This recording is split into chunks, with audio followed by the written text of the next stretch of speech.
In this 13th episode, we will be decoding the divine origins of kings.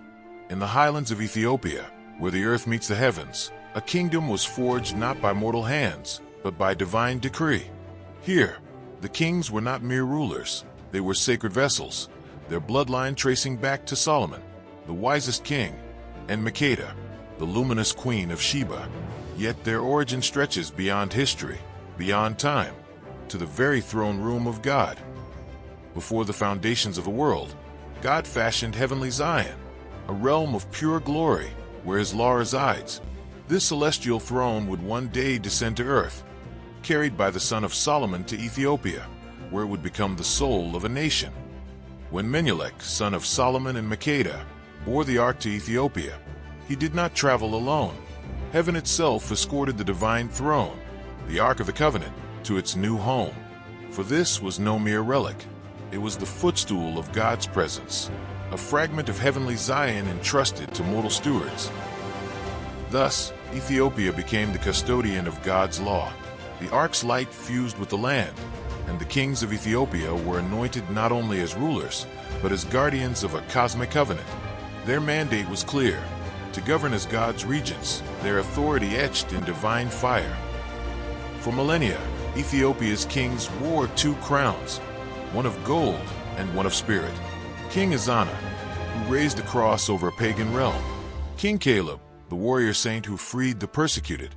Emperor Haile Selassie, the Lion of Judah, who carried Solomon's legacy onto the world stage. Their rule transcended politics. It was priesthood, a sacred mediation between heaven and earth. Each coronation was a rebirth. The king, naked as Adam, was clothed in divine authority.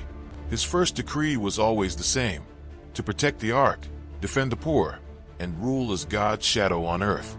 To fail was to betray not only Ethiopia but the cosmos itself. Even the divine faltered. King Dawit too, facing annihilation, sought the ark's counsel. Heaven's reply was not comfort but a challenge. Will you trust the covenant? In the hour of despair, the ark's light became a weapon, scattering foes like dust. Ethiopia survived, for its kings knew their strength was not in arms, but in the invisible host that marched beside them.